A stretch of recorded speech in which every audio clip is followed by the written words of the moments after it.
You're listening to Head South Radio. I'm your host, Cat Meyer, founder of Head South. This podcast is dedicated to prioritizing pleasure and removing the stigma and shame around sex. We're here to explore the wide landscape of sex, intimacy, and relational wellness with curiosity, honesty, and zero judgment. The conversations are for educational and entertainment purposes only. They are not a substitute for personalized medical, mental health, or professional advice. And now, on to the show. I'm so glad. This is a long overdue interview. I've been wanting to interview you and or your co-founder, Stephanie, since I met you guys over a year ago. And so I'm excited to have you on. To get started, we're going to do a few icebreakers, and then we'll move into the interview. So the first icebreaker I have is, would you rather have sex that only ever lasted 3 minutes or 3 hours? Honestly, I think 3 minutes if it's really good, because, and maybe I'm taking this question like too literally for like the point of an icebreaker, but I'm like, okay, I can use time before and after for like foreplay and cuddling and snuggling. So I'm like, okay, I'll do like a deed for 3 minutes.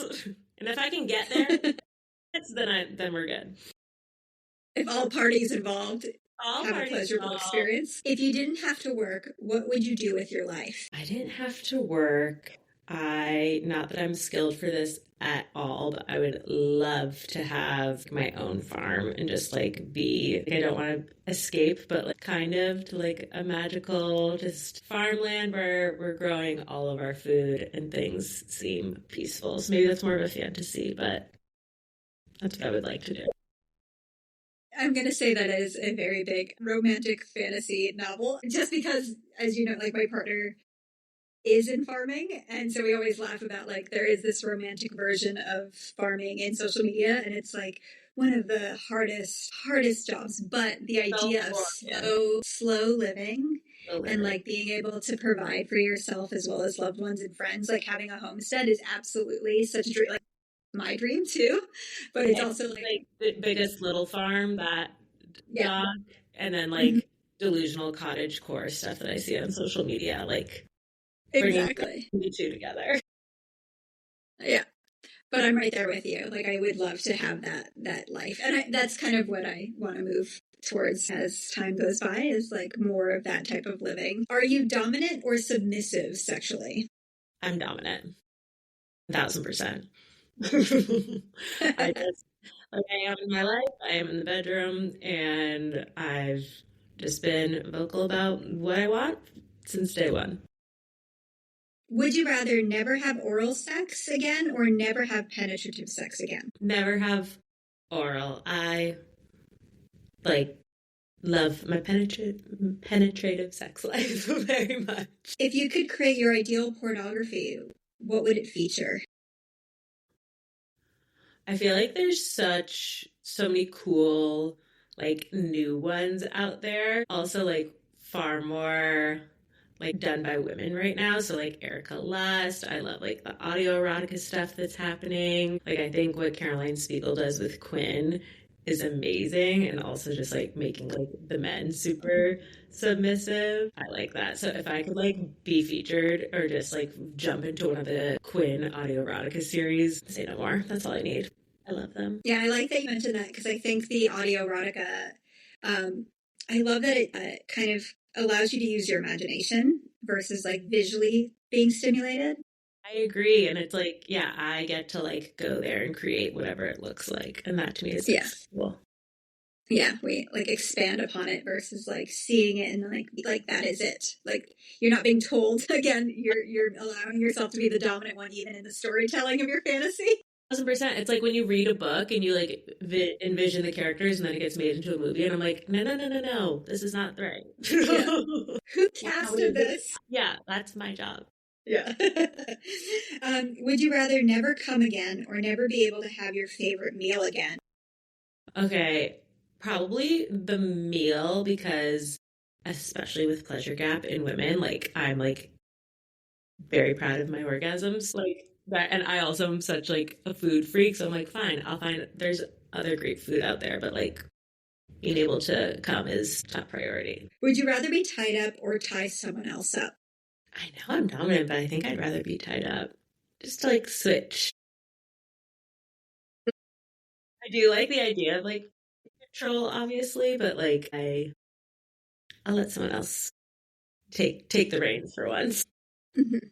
Yeah, with tying up, I like both. Like, I like doing that, and I also like receiving that as well, and like just relinquishing control. It feels I we have an episode where I talked to my friend Tommy, and we went to a BDSM kink rope tying class, and both of us are restorative yoga teachers, and we speak to the fact that like you feel so comforted by being like bound in that way, and there's so much like connection to restorative yoga and being wrapped up and swaddled in blankets, and we use like straps and things to hold people and Right. contain you, and so that feeling is the same feeling that I get from being tied up, as well as like tying someone else up. Like, for anyone who hasn't explored that for themselves, it is actually very relaxing for some people. Like, for myself, like, if I find it very relaxing to do either role of being tied up or tying up.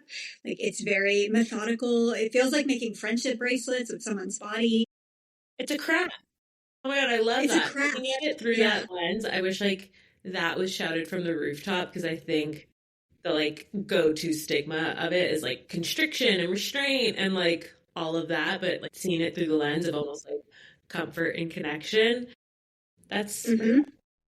I like that. Yeah, there's a different approach that you could take versus, yeah, I think it can look very like bound and restrictive and scary and intimidating. And like, and that's one version of it that can feel very pleasurable for a lot of folks.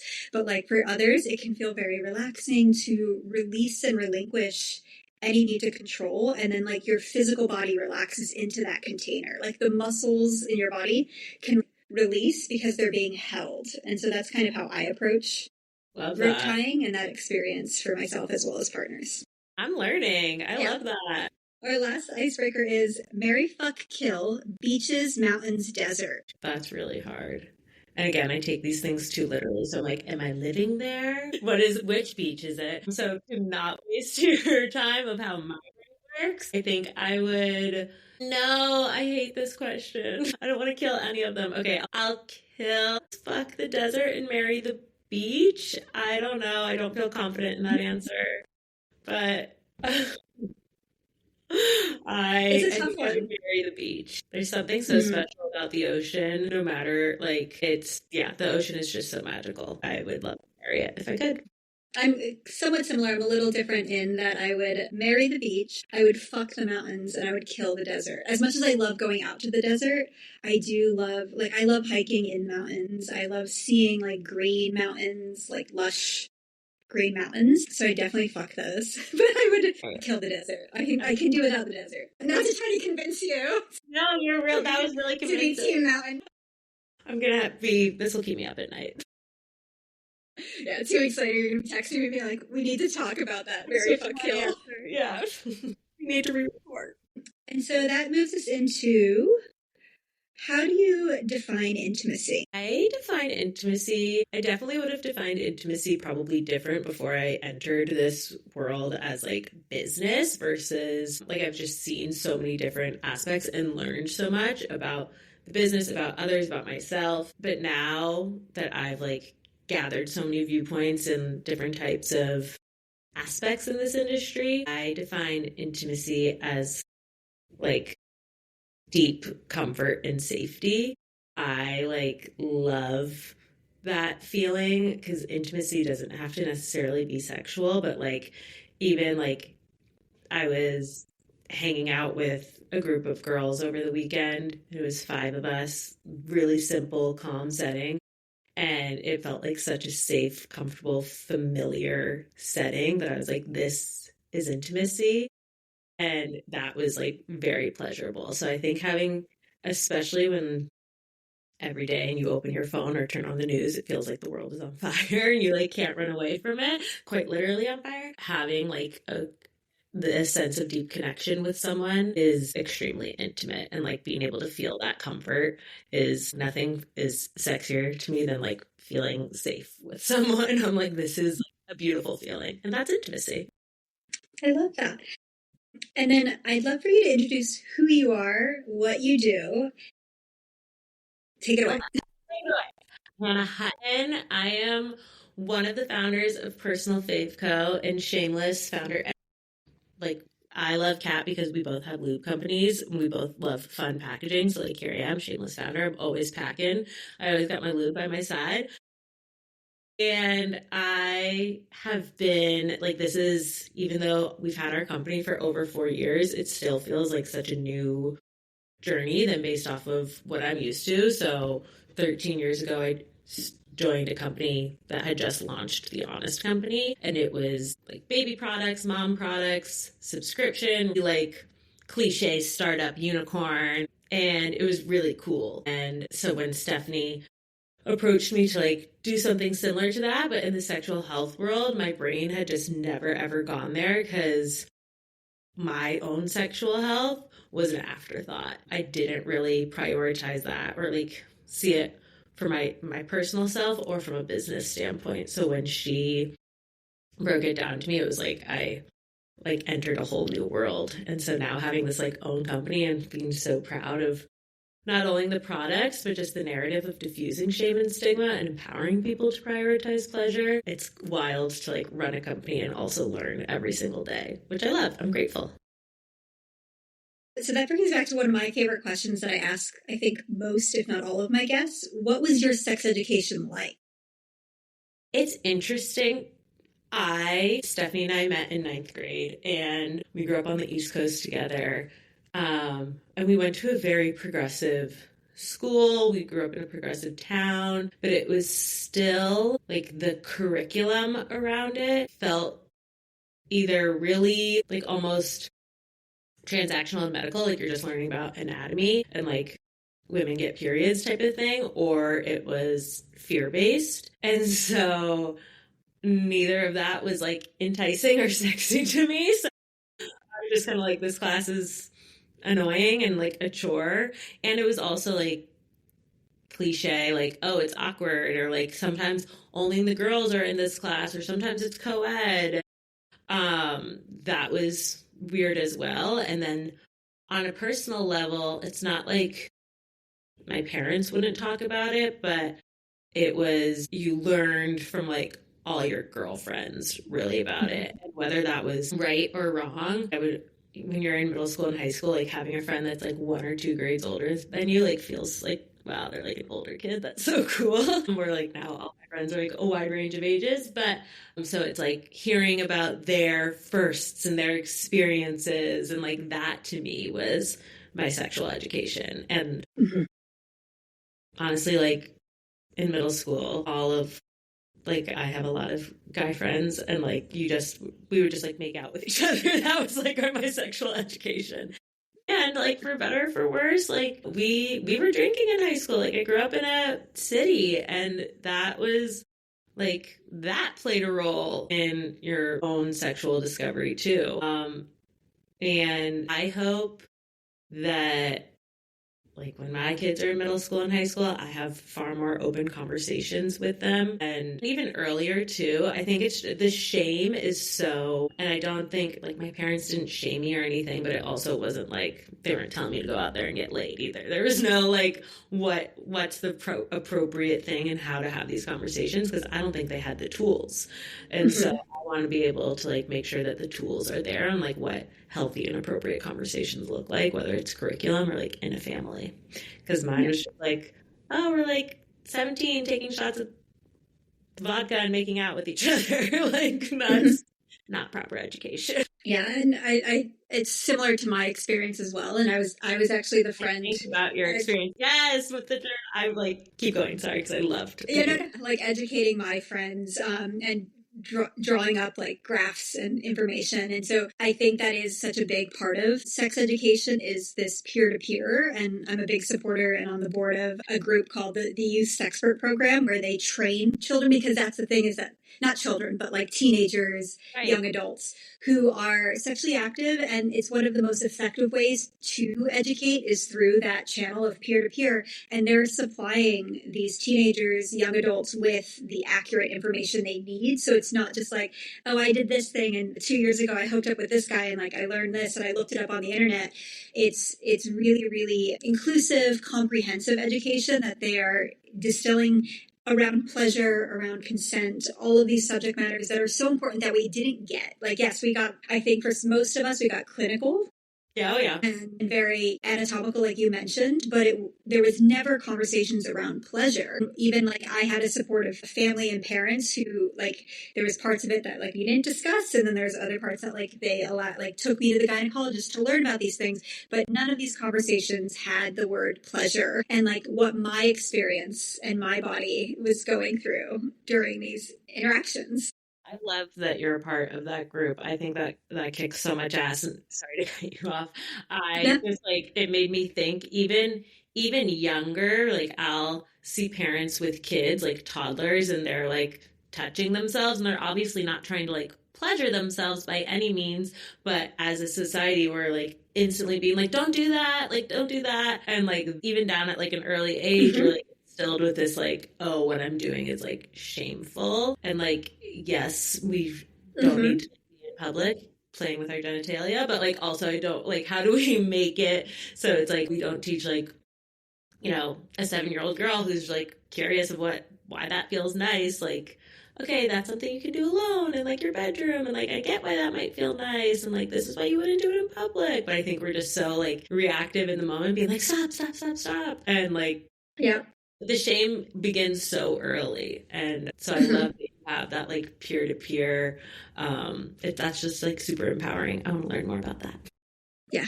Yeah, they're really great. It's funny what you were just saying. I just watched the Chelsea Handler special that just came out on Netflix, and she talks about like when she was a kid and going to a sleepover and like discovering that because she broke her arm and then like put her cast down there and then was like, this feels amazing. And then like got invited to a sleepover where they were like, we're going to do this. And like all these little girls were like exploring and just touching themselves under their sleep. It's the fun. I don't want to ruin it. I don't want to No, I spoil can't. Chelsea I'm gonna Handler's watch it tonight.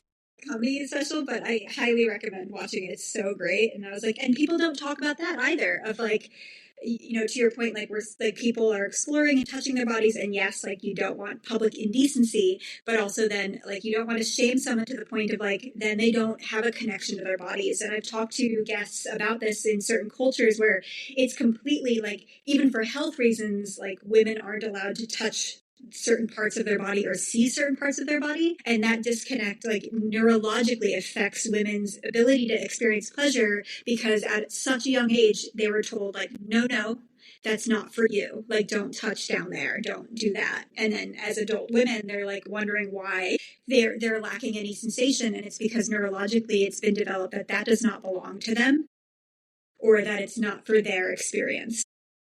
That's horrendous. It's very shocking, but it's something where, you know, there's sexologists, and like my guest on that episode spoke to that of like how she's helping women kind of re-empower them to reconnect with their bodies and rewire their neurological experience around pleasure so that they when their body experiences touch and experiences pleasure that it connects to their brains and they can fully embody that. It's I really love cool. that. That's amazing. And not to like get political, but with the overturn of Roe v. Wade, like not only is that taking away our control over what we choose for our body, but there's so much subtext of like what we should and shouldn't be doing. And like it's for like deep subtext is like, why are you having sex for pleasure and being a floozy slut? And it's like, Yeah. why is that an issue? So please go fuck yourself. Sorry, I speak French, I guess, with all this Yeah. cussing. Excuse me. No, don't apologize. I mean, it's very real of like what has been rolling out since the fall of Roe v. Wade, and like the fact that like they're limiting pleasure products in certain states, and like you have to register to be able to own sex toys, but you don't have to register to own a gun. Like there's certain things that are happening right now that like maybe people aren't aware of, but it's quite frightening, and it does speak to exactly that of like the ownership of pleasure and how do I want to phrase this? Like it's an intrinsic right. It's a birthright to experience pleasure. And yet there is a policing of pleasure specifically on women and Clitoris is women's the only bodies. part of a body that is made for pleasure, and it's on our Mm-hmm. bodies. Mm-hmm. Why are you wanting to take that away? Because they're scared. Sorry, that could be Yeah, a whole other podcast. that's a whole other podcast. Well, that leads into my next question of How has working and building a business in sexual wellness shaped your perspective around pleasure, self-care, and intimacy?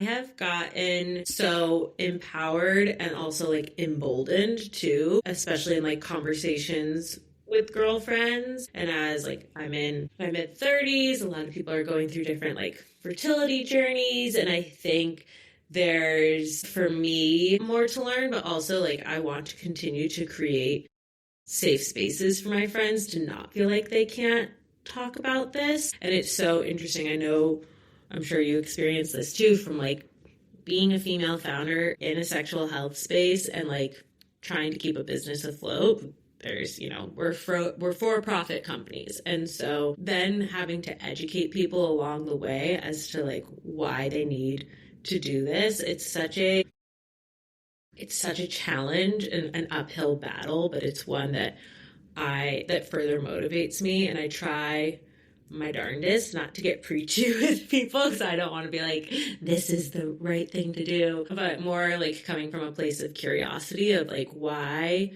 are people sheepish about certain things, or why do people not want to invest in sexual health companies, and putting the curiosity back in their lap of being like, okay, I can talk till the cows come home about how great these products are, but clearly there's like a barrier. And so that has been a huge struggle. We have product companies, but it's an education company. So for me, as like just a already wired, super passionate person, then getting into this industry, I have found myself in so many moments of like rage, but like trying to like channel that into like curiosity and driving that into an area of like, okay, we have a problem here. What am I in control of on how we can like change this for the positive?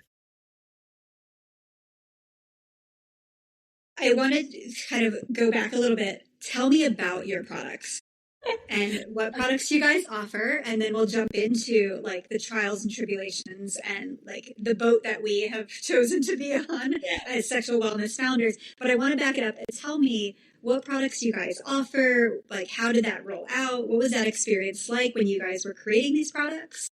I love that. And I also, for all the listeners, what is so awesome about having a friendship with someone like Kat is like there is no competition, it's co-opetition for me when there are more female founders in the space creating options for people. That's when I know we're winning. Like I'm here to make like the KYs and the Ashwagandhas a little more irrelevant based off of ingredients, like messaging, and more like leaning into offerings like Head South and Personal Fav. So I'm like very grateful to be on this podcast and that this co-opetition exists.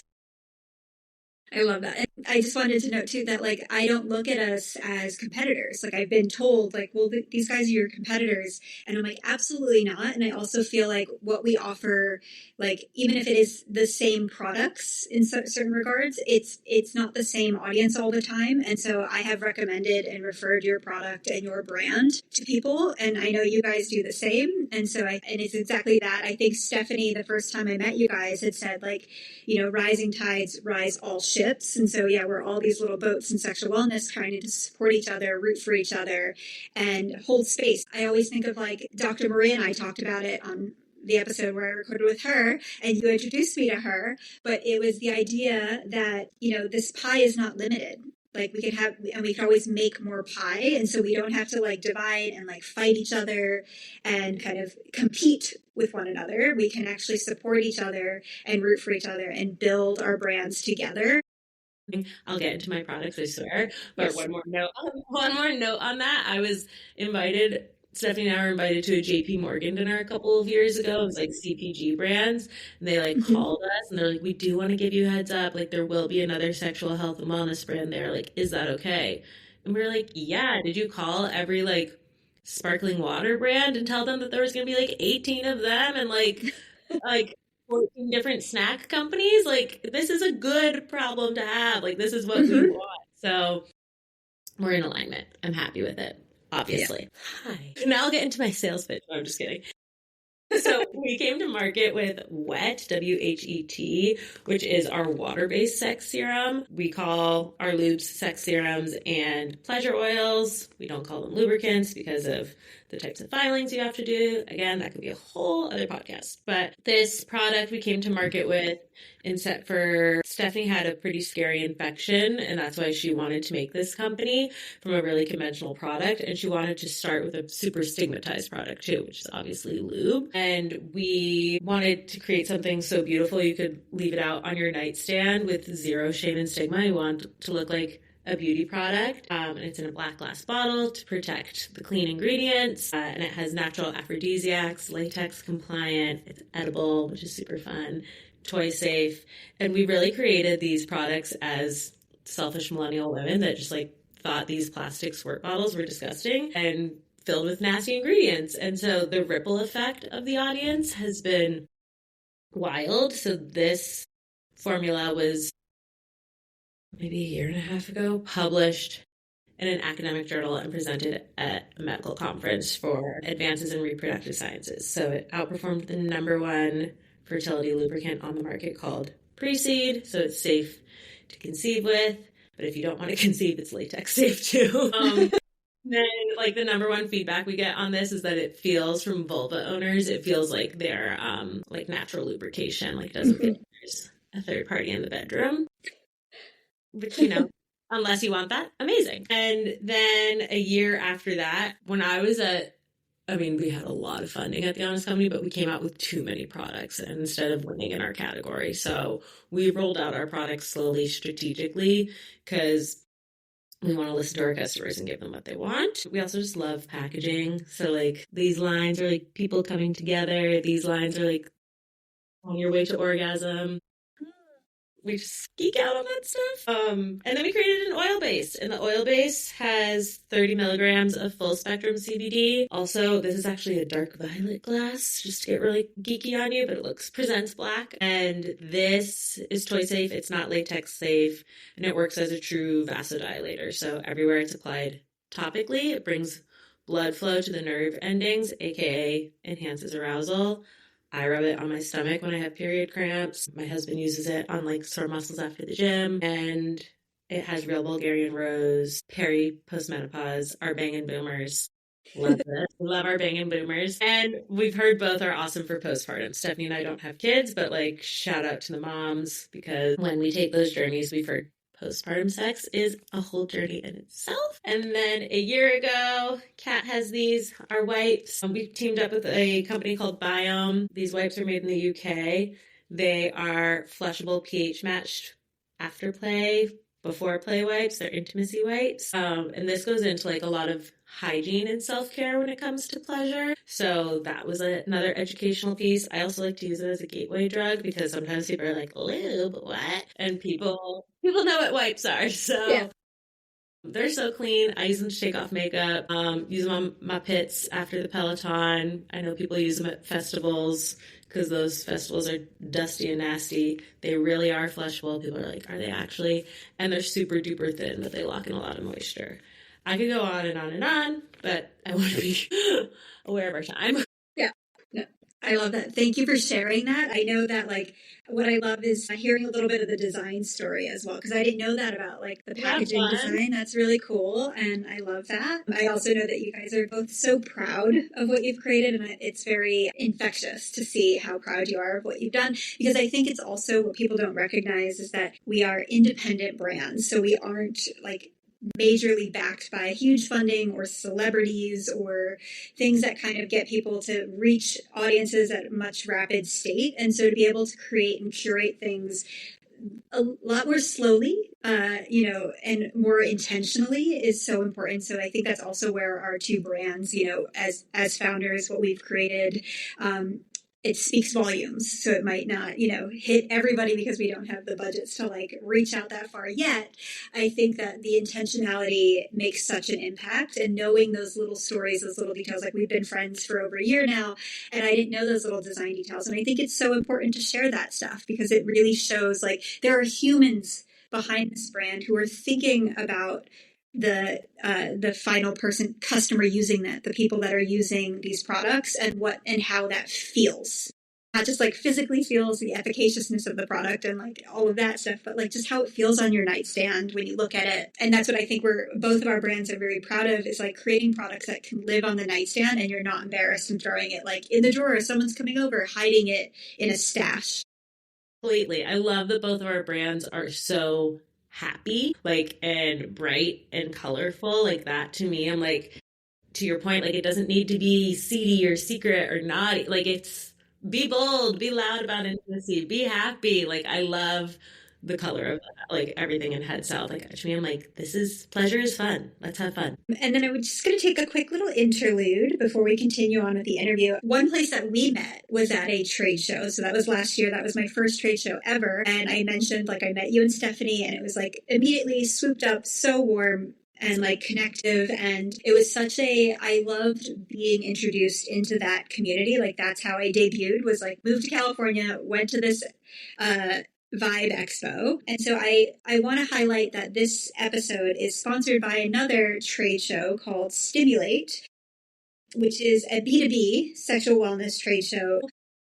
My brother and I got to go last year in August, and it was such a wonderful event. It's held in Nashville on August 4th and 5th. And so if you're listening to this, if you have a sexual wellness brand, I highly recommend you look into Stimulate. It's at Stimulate the Show is their Instagram. You can find out more information. I wanted to share that like these types of shows and expos, especially for independent founded brands, is such a great way to make these types of connections and friendships. And I think the more that you can connect and like just learn, like a lot of what I've learned through this process of becoming a founder has kind of been, I don't know, it's just been such a wonderful thing to have, because I'm a solo founder. You have your co-founder, Stephanie, and it's been so nice to have like this network of people to kind of reach out to. It's a community. Yes, it's a community. And so having these spaces like what Nicole and Dan have curated with Stimulate, these are spaces where you not only get to meet buyers and retailers, but you also get to meet your peers and make friends. And so like throughout the year, I've hosted, giveaways and collaborations with the people I've met along the way. And so while like the return on the investment is the intention of getting new buyers to carry our products, one of the biggest returns I have had is through the networking and connections I've made and the support I've gotten in this community. I love that. It's such a ripple effect. And I remember when you went last year, we sent our wipes, but I remember like hearing about your experience and like that the ROI can be qualitative. It's not always quantitative. So like hearing about like your connection with Claire McCormack and like just continuing to build a community, and like the founder world can be so lonely and like especially in our space. So like the fact that like Stimulate has this area for people to come together, pun intended, is awesome. So I love that. Go Stimulate. And then we'll move into, so as founders of sexual wellness, I'm sure, you and I have had many hikes where we've kind of talked about the censorship of it all. So I'd love to hear about what you guys have experienced, what you've seen shift and change, because you guys have been around for 4 years, as well as been developing prior to, what you've witnessed over the course of this time. It's the censorship it further motivates me, but it just shows how much work there needs to be, especially if like a platform like Instagram is where people can like express themselves, and like social media, it's like everyone's supposed to be able to have a microphone. And I think what really frustrates me is that like, misinformation can be at the top of your algorithm, hateful things can be at the top of your algorithm, but what we're doing, where we're trying to amplify pleasure and as a pillar of your wellness, gets censored as like adult, pisses me off to like no greater, like I can't, it's hard to put into words how frustrating it is. And I'm like, why am I spending so much time like begging my friends to like my Instagram posts on when like, because I want other people to see it, right? Instagram is supposed to be a free channel where you can educate and express. And because of what we create and because of how, I guess, conservative maybe Meta is, that gets suppressed. And like, how can you have a free voice if like it's getting blocked all the time? And that is super duper frustrating. And again, like so much of it comes with pay to play too. So as small businesses, founders, like we don't have budget to put thousands of dollars behind a post. So you'll see it. And then I'll see companies about erectile dysfunction. When it's about men's health, that's top of the algorithm. And like, let's make sure these guys can have their owners. But like, if it's about closing the pleasure gap, that is like an afterthought. And so it's really frustrating, but it's so further motivating. And there's a handle Center for Intimacy Justice. Yes, they are doing great work on trying to even work with like Congress on lifting censorship, because it goes back to the shame spiral. It goes back to like, this isn't a priority. And that to me is simply BS. And so we've tried like ways to like navigate that. And honestly, like we do get sales from Instagram, which is awesome, but platforms that feel safer and more open and more progressive are podcasts. We can actually talk about what we want to talk about without people saying, no, no, no. So like, hope our brands continue to push the envelope and be bullish of like, this isn't a naughty thing. I'm allowed to experience this and educate people around it. And more people should know it's an epidemic. I think that's the thing, is that I think because there are bigger companies, like you mentioned, like erectile dysfunction companies, or even Pornhub.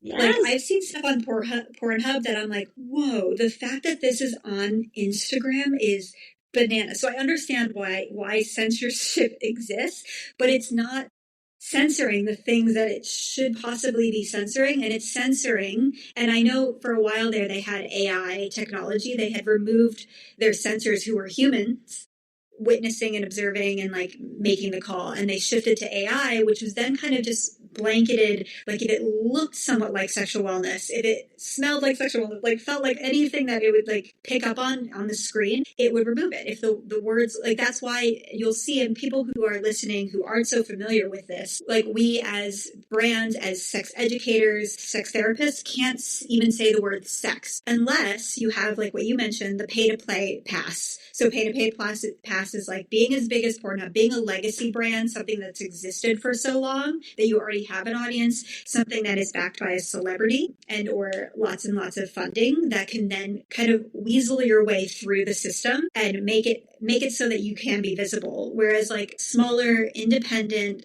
educators, brands, and therapists, and even, sex workers, sex entertainment, it's non-existent. It's why like platforms like OnlyFans exists and why a lot of creators are moving to that platform.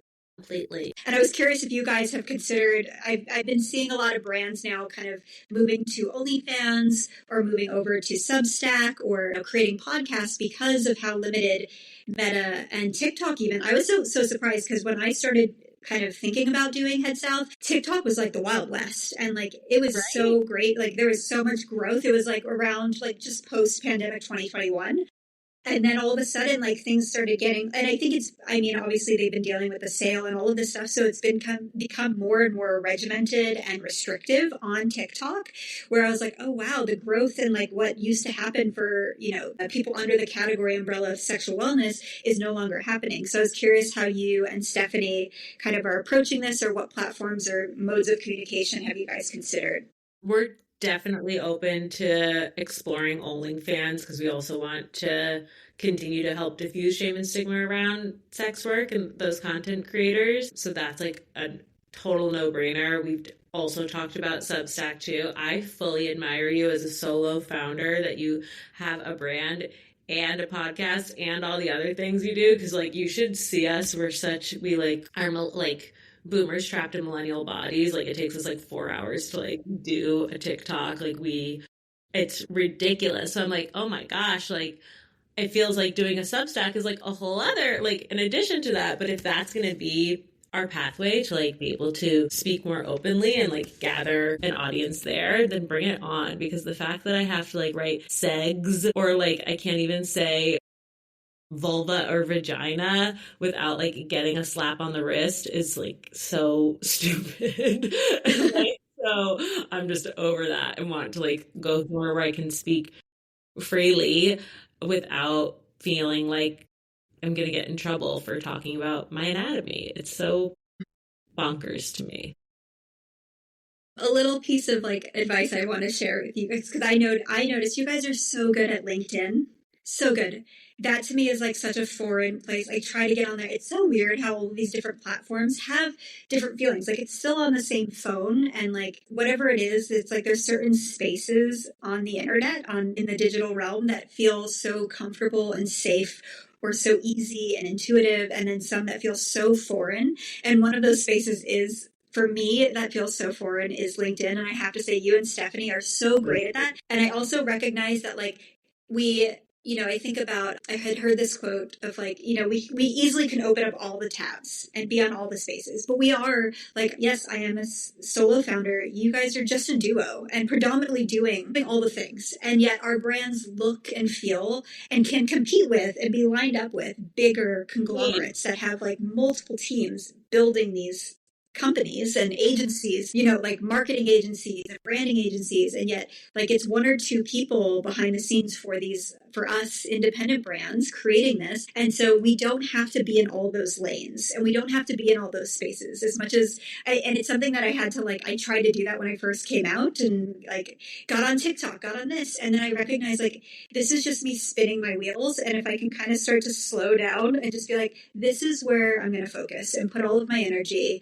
And also, whatever those two or three lanes, like I don't have to be in all 10 spaces. And maybe that's not even where my audience is. You know what I mean? Like that's not where the people that I want to connect with live in the digital realm. So I think it's been helpful for my mental health to kind of scale back and recognize that, like, these bigger people that are on everything, every platform, you see Really, them they have everywhere. big teams and big They're able to do budget. that, and that's okay. Yeah, it's solely focused, like their social media person. And I'm like, I am not a TikToker, Mm-hmm.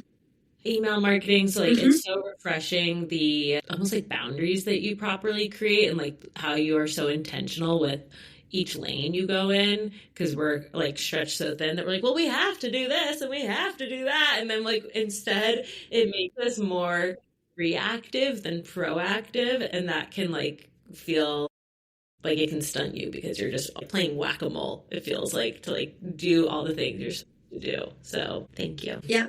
And I was encouraged by someone last year who was advising me about the podcast, and like she was kind of giving an audit of my brand and looked at our Instagram and all those things. And she said to me, upon looking at this, I would think, and I feel the same way about you guys in Personal Fave, like looking at it, it looks like a bigger company is behind this. And so you actually have to speak a little bit louder and share more about how you're independent. And I use the word independent because that recently came into my my vocabulary of, I want to remove the word small, because my mantra now is there's nothing small about this business. I had seen that on Instagram. A small business owner had shared that and like posted about like, there's nothing small about this. We keep calling ourselves small. And yes, we're up against bigger, broader conglomerate corporate folks, but nothing that we do is small. Everything we do is Wow. intentional and very, very time consuming, energetically consuming, intentional.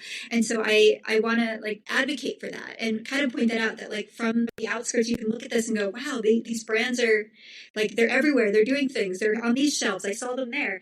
And yes, but we're also like, you want to make sure that people know that you are independent and small so that they can support the smaller brands, because they don't know, like, we look so good. It's one of those, like, it's a great problem to have. We look so good, and we're doing all the things, and we're jumping through all the hoops, and we're here, we're there, we're everywhere. And I mean, I'm sure you guys get these emails of like, people reaching out being like, hey, can I speak to the head of marketing? Can I speak to and I'm like, you got her. Yeah, Yeah. like, I'm the social media person. I'm the founder. I'm the CEO. I'm doing the development of the product. I'm hosting the podcast, and I'm the producer. Yeah.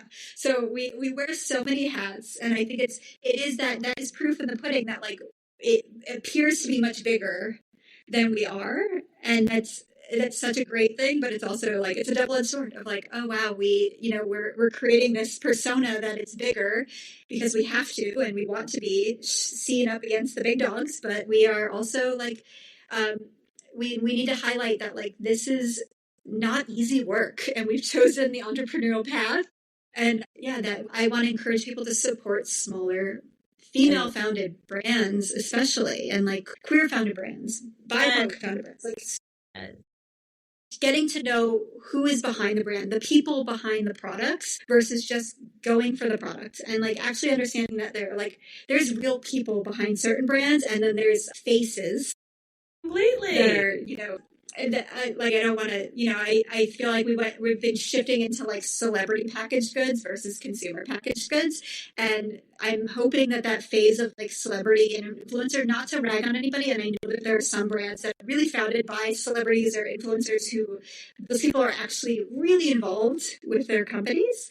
And then there are some that are just like, they just signed off on, like, it's what used to be known as a sponsor deal.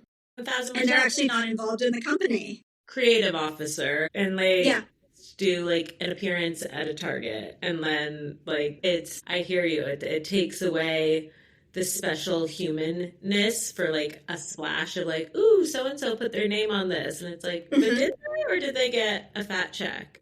And like, what's actually happening? And so I really appreciate vocalizing and showcasing further, like highlighting that we're independent brands. Like, yes, we're cosplaying as the big dogs, but like it's a strength to showcase that we're small and we're not small. I loved that like mantra that you saw. So that's something I get to take away from this. Thank you.